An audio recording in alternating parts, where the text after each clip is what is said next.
ও ইমানদার ভাইয়েরা, তাদের ঈমান কত মজবুত ছিল। এত সুন্দরী রূপসী মাইয়া গুলা একদম উলঙ্গ হইয়া আল্লাহর নবী 18 জন সাহাবায়ে কেরামদের সামনে তাদের দেহ প্রদর্শন করলো। এশার পর থেকে নিয়া ফজরের আগ পর্যন্ত তারা ওই সাহাবায়ে কেরামদের চরিত্র নষ্ট করতে চাইল। আল্লাহর কসম, একজন সাহাবীও ওই সুন্দরী মেয়েদের দিকে দুইটা চোখ উঠায়া চায় নাই। মহিলারা বাদশার দরবারে যায়, বলতে যাহাবনা বাদশাহ, আমাদেরকে আপনারা কাদের কাছে পাঠিয়েছেন? ওরা মানুষ নাকি জিন? আমরা তো অনুধাবন করতে পারি নাই।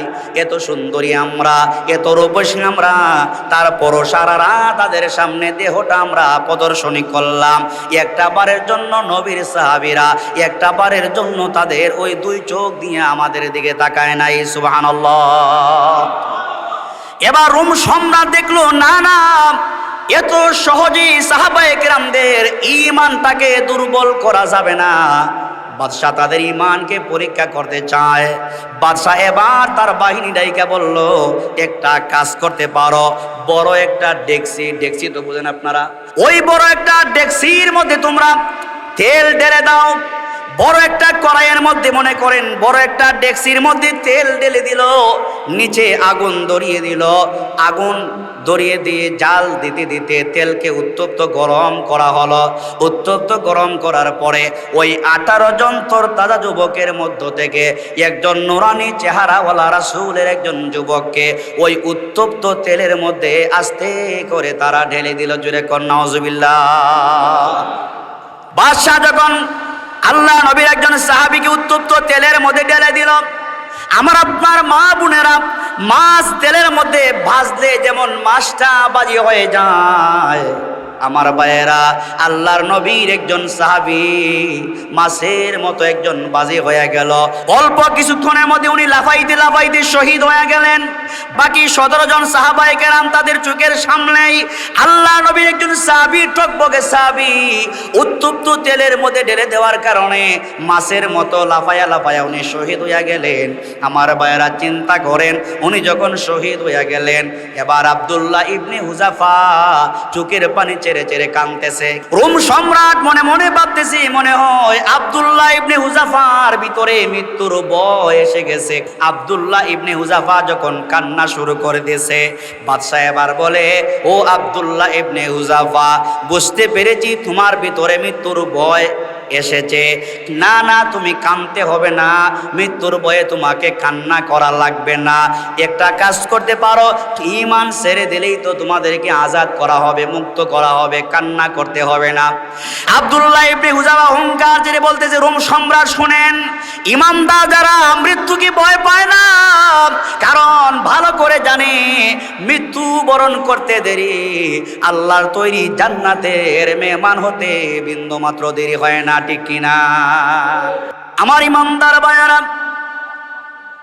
আল্লাহর কথা যারা বলে, আল্লাহর জমিনে দ্বীনের কথা যারা বলে, দ্বীনের কথা বলে বলে যারা শহীদ হয়ে যায়, শাহাদতের নজরানা যারা পেশ করে, আল্লাহ বলেন, ওয়ালা তাকুলু লিমান ইউকতালু ফি সাবিলিল্লাহি আমওয়াত।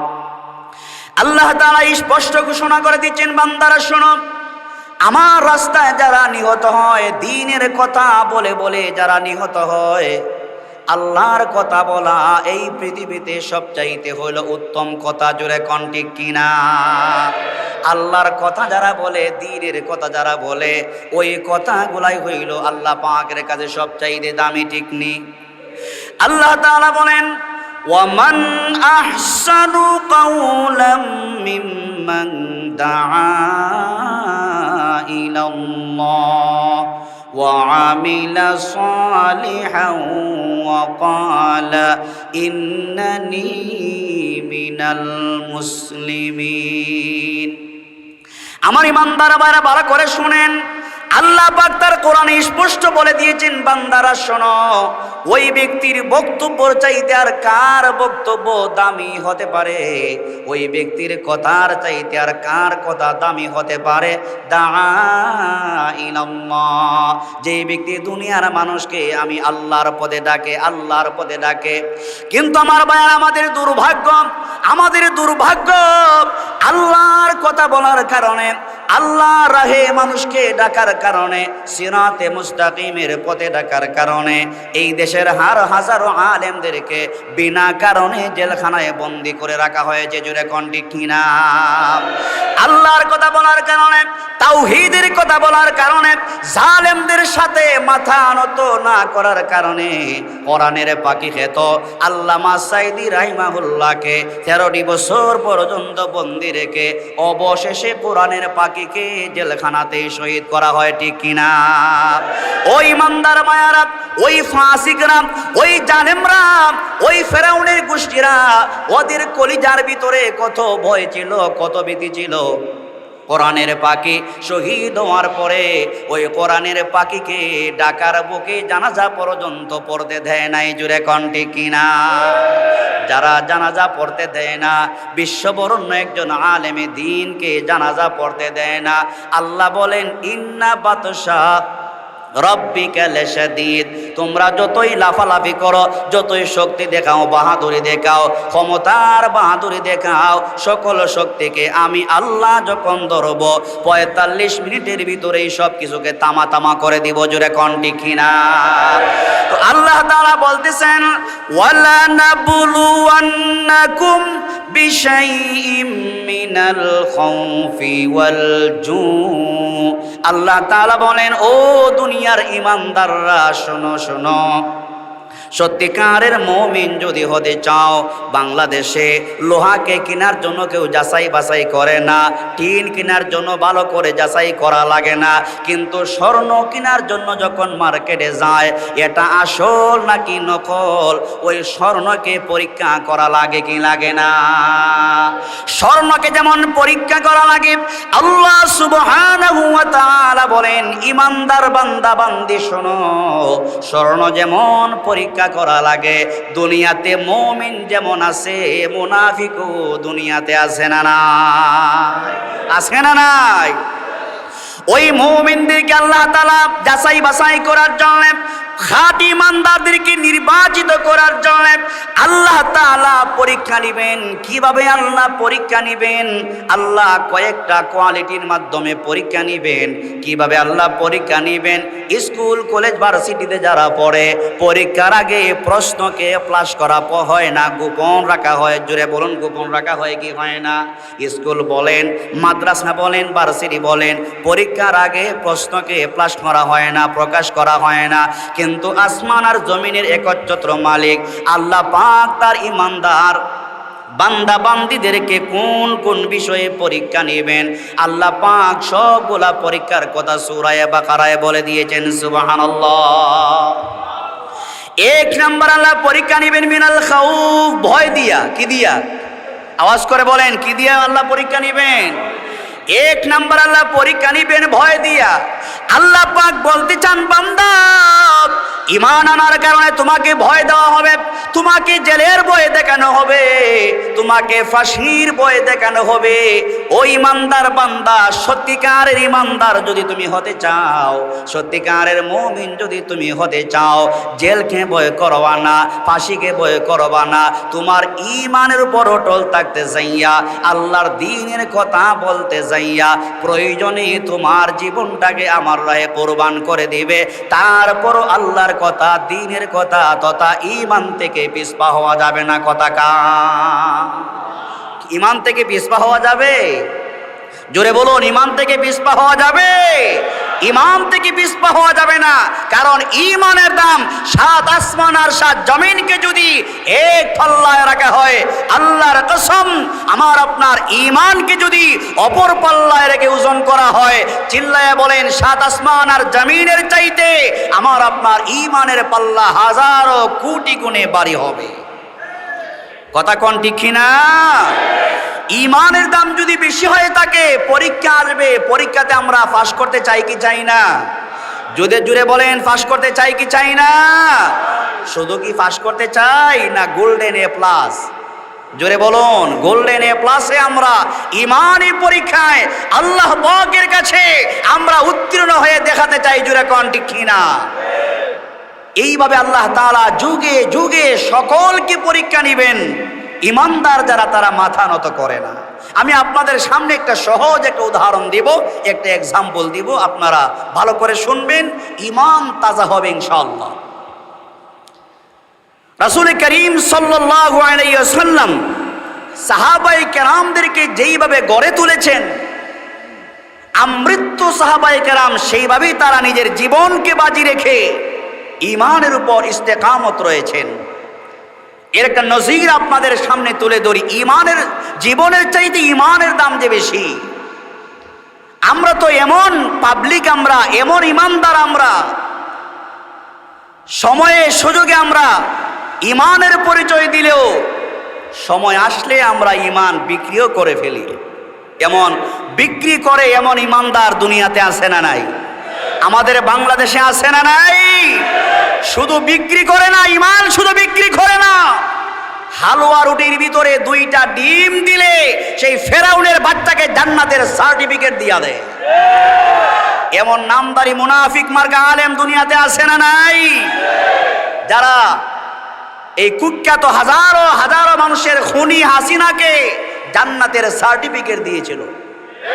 কথা বলেন ঠিক কিনা? বাংলাদেশের ইতিহাসে এমন নজির নাই যেই দেশে জালেম শাসক পালাবার সাথে সাথে বাইতুল মুকাররমের খতিব পর্যন্ত পালাতে বাধ্য হয়েছে। চোর যদি না হয় কলিজায় ভয় থাকে না, ডাকাত না হলে কলিজায় ভয় থাকে না। জালেমদের সাথে যারা আপোষ করেছিল, এই জালেম শাসক পালাবার সাথে সাথে লিবাসদারি মুনাফিকরাও তারা তাদের প্রাণের বয়ে পালাতে বাধ্য হয়েছে। চিহ্নিত করার দরকার আছে না নাই? যারা ঈমানের বলে বলিয়ান হবে, ফাঁসির মঞ্চে দাঁড়িয়েও যারা ইকামতে দ্বীনকে ভুলে যায় নাই, আল্লাহকে ভুলে যায় নাই, জীবন চলে যেতে পারে, তারপর আমরা তাদেরকে ছেড়ে যাব না। জোরে কোন ঠিক কিনা? ঈমানের দাম কত বেশি! খলিফাতুল মুসলিমিন উমর ইবনুল খাত্তাবের শাসন আমলে, আমি জাস্ট একটা উদাহরণ দিতেছি আপনাদেরকে বোঝাবার জন্য। ওমর ইবনুল খাত্তাব রাদিয়াল্লাহু আনহুর শাসন আমলে রোম, তখন সময়ে রোম সম্রাট ছিল সবচাইতে প্রভাবশালী বাদশাহ। ওই রোম সম্রাটের সীমান্ত এলাকা পাহারা দেওয়ার জন্য ওমর ইবনুল খাত্তাব 17 থেকে 18 জন তরতাজা যুবককে সীমান্ত এলাকায় পাঠিয়েছেন। তো সীমান্ত এলাকায় পারাবার পরে তারা সীমান্ত পাহারা দিচ্ছেন। ঘটনাক্রমে রোম সম্রাট যখন জানতে পারল এই জায়গায় 17 থেকে 18 জন তরতাজা যুবক সাহাবায়ে কেরাম সীমান্ত পাহারা দিচ্ছেন, রোম সম্রাট তার শক্তিশালী বাহিনী পাঠিয়ে নবীজির 18 জন তরতাজা সাহাবায়ে কেরামদেরকে বন্দি করে বাদশাহ তার রাজ দরবারে হাজির করে দেয়। কথা কি বুঝতেছেন? বাদশাহ তার এই চৌকস বাহিনীকে বলে দিয়েছে, সাহাবায়ে কেরামদেরকে তোমরা কোনো টাচ করবে না, মারপিট করবে না, তাদেরকে সুস্থ অবস্থায় আমার কাছে তোমরা আনবে, হাজির করবে। আমি ওই ইমানদার সাহাবায়ে কেরামদের ঈমান পরীক্ষা করতে চাই। আল্লাহু আকবার বলেন। রোম সম্রাট কি পরীক্ষা করবে? জুড়ে বলেন, কি পরীক্ষা করবে? জালেমরা আমাদের ঈমানকে পরীক্ষা করতে চায়। আওয়াজ করে বলবেন, ঈমানি পরীক্ষা যদি আসে, ঈমান দিব না জীবন দিব? ঈমান দিব না জীবন দিব। প্রয়োজনে ঈমান দিব না, আমরা জীবন বিলিয়ে দিব। জুড়ে কোন ঠিক কিনা? রোম সম্রাট জানতে চাইলো, তাদের ঈমানকে পরীক্ষা করতে চাইলো। তরতাজা 18 জন সাহাবায়ে কেরামদেরকে বাদশাহ রাজ দরবারে নেওয়া হলো। রাজ দরবারে নেওয়ার পরে বাদশাহ তাদেরকে বলতেছে, তোমাদের চেহারার দিকে তাকিয়ে অনুমান করে বুঝতে পারলাম তোমরা কেউ বিবাহ করো নাই। তোমাদের মধ্যে লিডারকে, সেনাপতিকে? একজন দাঁড়িয়ে বলল, জাহাপনা বাদশাহ, আমাদের মধ্যে যিনি লিডার আব্দুল্লাহ ইবনে হুযাফা রাদিয়াল্লাহু আনহু, উনি হলেন আমাদের সিপাহ সালার, উনি হলেন আমাদের লিডার, উনি হলেন আমাদের সেনাপতি। আব্দুল্লাহ ইবনে হুযাফাকে একদম বাদশার কাছে নিয়ে বলতেছে, আব্দুল্লাহ ইবনে হুযাফা, যেহেতু তোমরা কেউ বিবাহ করো নাই, বাদশা কিন্তু তাদের ঈমান পরীক্ষা করতেছে, তোমরা যেহেতু কেউ বিবাহ করো নাই, তোমরা যদি প্রাণে বাঁচতে চাও একটা কাজ করতে পারো, তোমরা তোমাদের ঈমান ছেড়ে দাও। ঈমান ছেড়ে দিলে, তোমরা ঈমান ছেড়ে দিয়ে খ্রিস্টান যদি হতে পারো, তোমাদেরকে মুক্ত করা হবে, আজাদ করা হবে, তোমাদেরকে সুস্থ অবস্থায় তোমাদের গন্তব্যে আমরা পৌঁছে দেব। আর যদি ঈমান না ছাড়ো, তোমাদেরকে ফাঁসিতে ঝুলানো হবে। আব্দুল্লাহ ইবনে হুযাফা হলেন 18 জন সাহাবায়ে কেরামদের লিডার, সেনাপতি। দুইটা চক্ষুকে লাল করে তখন সময়ের পরাশক্তি রোম সম্রাটের সামনে দাঁড়িয়ে বলতেছে, রোম সম্রাট, আল্লাহ পাকের কসম করে বলি, আমাদের ঈমান পরীক্ষা করতে পারেন। শতবার, একবার না শতবার যদি আমাদেরকে জান ফিরিয়ে দেওয়া হয়, প্রাণে যদি আমাদেরকে প্রাণ দেওয়া হয়, প্রাণ ফিরিয়ে দেওয়া হয়, 1000বার যদি আমাদেরকে ফাঁসিতে ঝুলান, আল্লাহর কসম তারপরও আমরা ফাঁসিতে ঝুলবো, ঈমান বিক্রি করব না। কি বিক্রি করব না? ফাঁসিতে ঝুলবো, ঈমান বিক্রি করব। তাদের ঈমান বড় শক্ত। বাদশা দেখলো আমি রোম সম্রাট, সেই সময়ের সবচেয়ে বড় শক্তি, আমার সামনে মাথা ঢাকি দিয়ে চোখ রাঙিয়ে কথা বলার সাহস কারো নাই। মাত্র 18 জন তরতাজা যুবক আমার সামনে দাঁড়িয়ে চোখ রাঙিয়ে আমার সামনে মাথা ঢাকি দিয়ে কথা বলে, সোজা আঙ্গুলে ঘি উঠবে না, আঙ্গুল বাঁকা করতে হবে। রোম সম্রাট তখন বলতেছে, আব্দুল্লাহ ইবনে হুযাফা, একটা কাজ করো, আমার একজন সুন্দরী রূপসী মাইয়া আছে, প্রয়োজন যদি হয় আমার মেয়েটাকে তোমার কাছে বিবাহ দিয়ে দিব, তবু তোমরা ঈমান ছেড়ে দাও। নাউজুবিল্লাহ বলেন। আব্দুল্লাহ ইবনে হুযাফা বলতেছে, তাদের ঈমানটা কত মজবুত ছিল, আর তাদের তুলনায় আমাদের ঈমানটা কত দুর্বল। হাদিয়া তোফা পাইলেই আমরা ঈমান ছেড়ে দেই। আব্দুল্লাহ ইবনে হুযাফা বলতেছে, ও জাহাপনা রোম সম্রাট, আল্লাহর কসম করে বলে, আপনার মাইয়া যতই সুন্দরী রূপসী হয় না কেন, আল্লাহর কসম আপনার মেয়েকে বিবাহ করে আমরা আমাদের ঈমান বিক্রি করব না। সুবহানাল্লাহ। এবার রোম সম্রাট আরেকটা প্রস্তাব দিয়ে বলতেছি, এরে আব্দুল্লাহ ইবনে হুযাফা, তোমাদের কি রোম সম্রাটের অর্ধেক রাজত্ব তোমাদের সকলকে দিয়ে দিব, তারপরও তোমরা ঈমান ছেড়ে দাও, অর্ধেক রাজত্ব তোমাদেরকে দেওয়া হবে। আব্দুল্লাহ ইবনে হুযাফা তখন হুঙ্কার করে বলে, জাহাপনা বাদশাহ, শুধু রোম সম্রাটের অর্ধেক রাজত্ব না, গোটা দুনিয়ার মালিক যদি আমাদেরকে বানায়া দেওয়া হয়, আল্লাহর কসম, আল্লাহর নবীর হাতে হাত রেখে কালিমা পড়ে মুসলমান হয়েছি, গোটা দুনিয়ার মালিক বানায়া দেওয়া হলেও আল্লাহর কসম দুনিয়ার বিনিময়ে আমরা আমাদের ঈমানকে বিক্রি করব না। ও ভাইয়েরা, ঈমান তাদের কত মজবুত ছিল। রোম সম্রাট তাকায়া দেখলো, না না, এত সহজে তাদের ঈমানকে নষ্ট করা যাবে না। এবার রোম সম্রাট তার বাহিনী ডাইকা বলতেছে, সুন্দর করে একটা রুম তোমরা সাজাও, সুন্দর করে একটা কামরা সাজাও। সুন্দর একটা কামরাকে সাজানো হলো, রুমকে সাজানো হলো, বিভিন্ন রং বেরঙে সাজিয়ে সুন্দরী রূপসী মাইয়াদেরকে উলঙ্গ করে ওই রুমের ভিতরে ঢুকাইয়া দেওয়া হলো। সুন্দরী মেয়েদেরকে বলা হলো, ওই সাহাবায়ে কেরামদেরকে রুমের মধ্যে দেওয়ার পরে তোমরা নাচ গান করে তোমাদের সুন্দর দেহ দিয়া তোমাদের প্রতি আকৃষ্ট করে ওই ঈমানদারদের ঈমানটাকে তোমরা যদি দুর্বল করতে পারো, তাহলে তোমাদেরকে বড় অঙ্কে পুরস্কার দেওয়া হবে, হাদিয়া দেওয়া হবে। কিন্তু আমার বারা ঈমান তাদের কত মজবুত ছিল।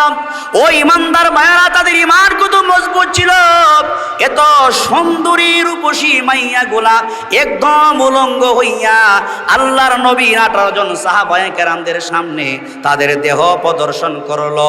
এশার পর থেকে নিয়া ফজরের আগ পর্যন্ত তারা ওই সাহাবায়ে কেরামদের চরিত্র নষ্ট করতে চাইল। আল্লাহর কসম, একজন সাহাবীও ওই সুন্দরী মেয়েদের দিকে দুইটা চোখ উঠায়া চায় নাই। মহিলারা বাদশার দরবারে যায়, বলতে যাবো না বাদশাহ, আমাদেরকে আপনারা কাদের কাছে পাঠিয়েছেন? ওরা মানুষ নাকি জিন? আমরা তো অনুধাবন করতে পারি নাই। এত সুন্দরী আমরা, এত রূপসী আমরা, তারপরও সারা রাত তাদের সামনে দেহটা আমরা প্রদর্শনী করলাম। একটা বারের জন্য নবীর সাহাবীরা একটা বারের জন্য তাদের ওই দুই চোখ দিয়ে আমাদের দিকে তাকায় নাই। সুবহানাল্লাহ। এবার আসল কথায় চলে আসছি ভাইয়ারা, ইমান কত মজবুত ছিল। এবার রোম সম্রাট দেখলো না না, এত সহজেই সাহাবায়ে কেরামদের ঈমানটাকে দুর্বল করা যাবে না। বাদশাহ তাদের ঈমানকে পরীক্ষা করতে চায়।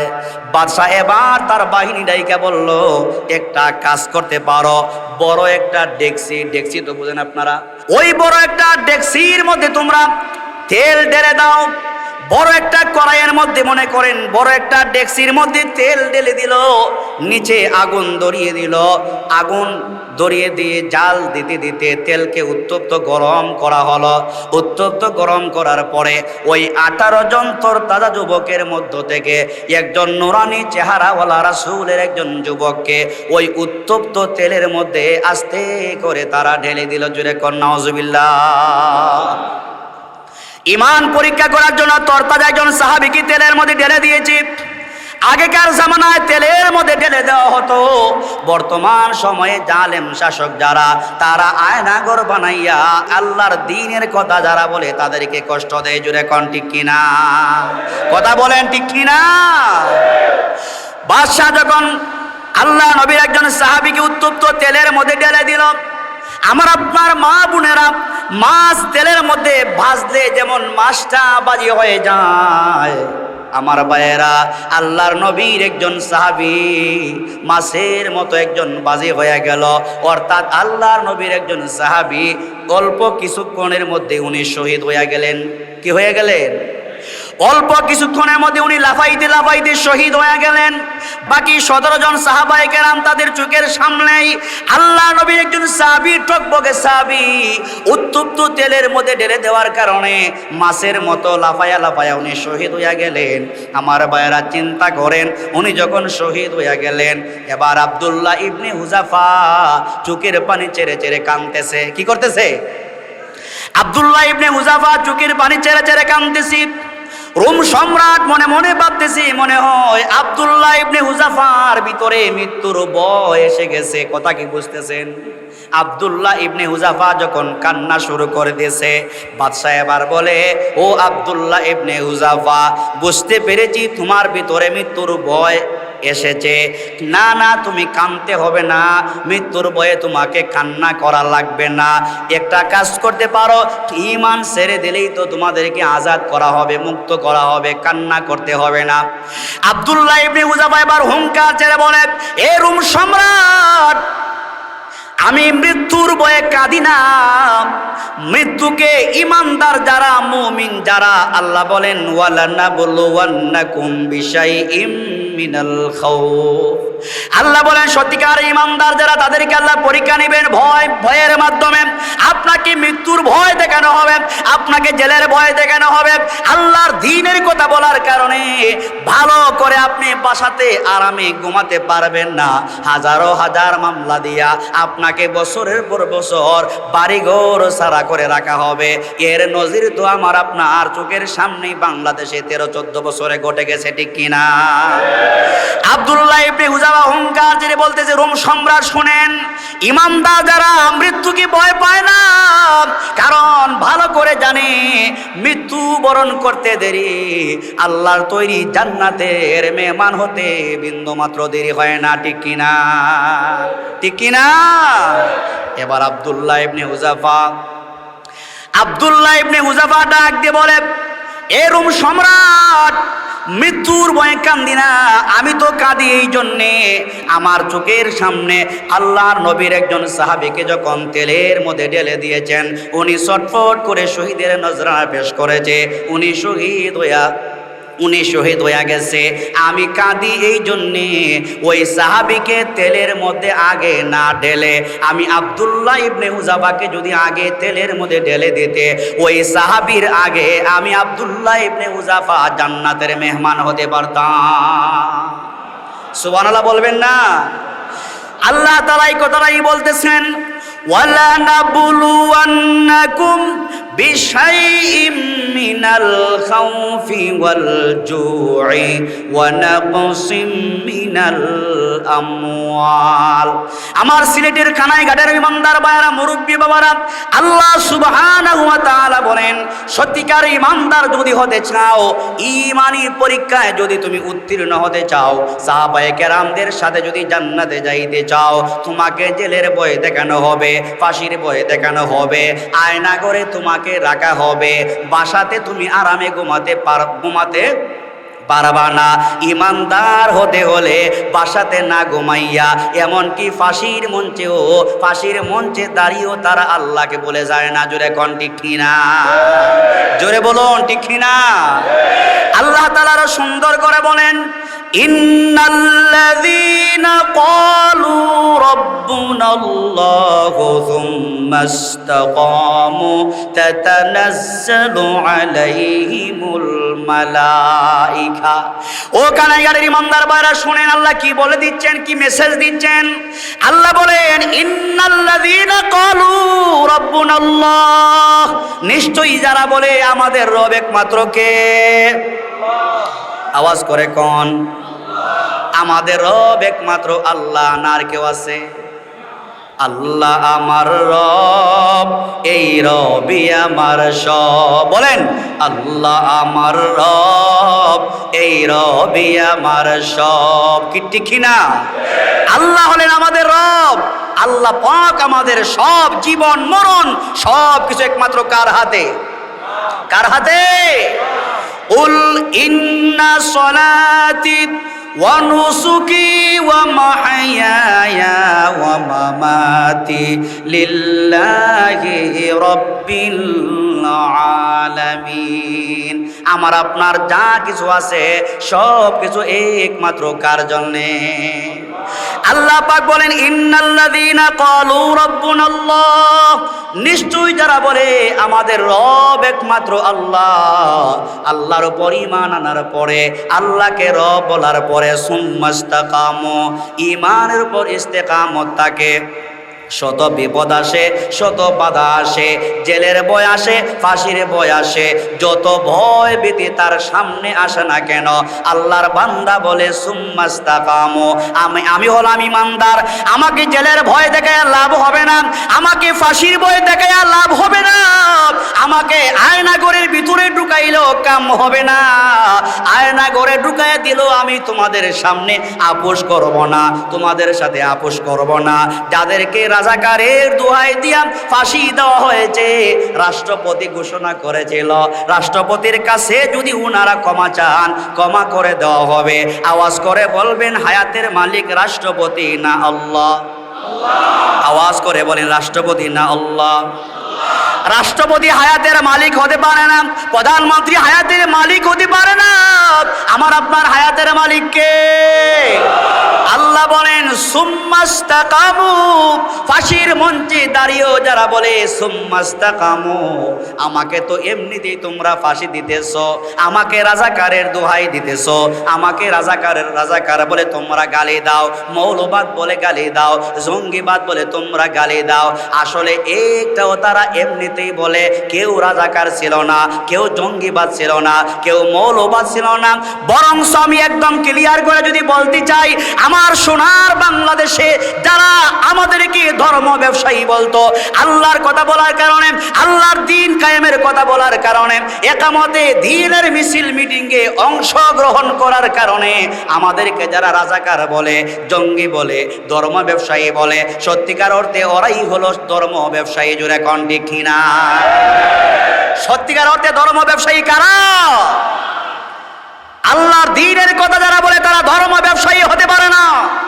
অবশ্যই আপনারা জানেন ধর্ম ব্যবসায়ী হলো তারা যারা নির্বাচন আসতে পরে মাথায় টুপি আর হাতে তসবি লাগিয়ে আর সিঁদুর কুলে মাথায় পট্টি বেঁধে মানুষের দুয়ারে দুয়ারে যায়, শাহজালালের মাজারের জিয়ারতের মাধ্যমে নির্বাচনী কার্যক্রম শুরু করে নির্বাচনের আগে বলে মদিনার সনদে দেশ চালাবো।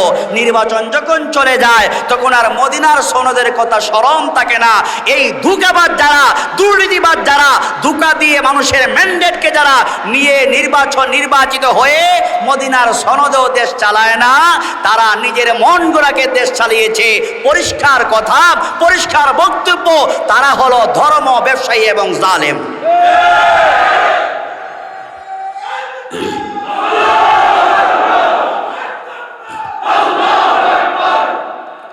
সত্যিকার অর্থে আমরা যারা আছি ইসলামের কথা বলি, আমরা রাজাকার নই, আমরা ধর্ম ব্যবসায়ী নই, আমরা হলাম আল্লাহ পাকের গোলাম, রাসূলুল্লাহর সৈনিক। জুড়ে কোন ঠিক কিনা? আমাদের জীবন চলে গেল, আমরা আল্লাহর পথে থাকতে চাই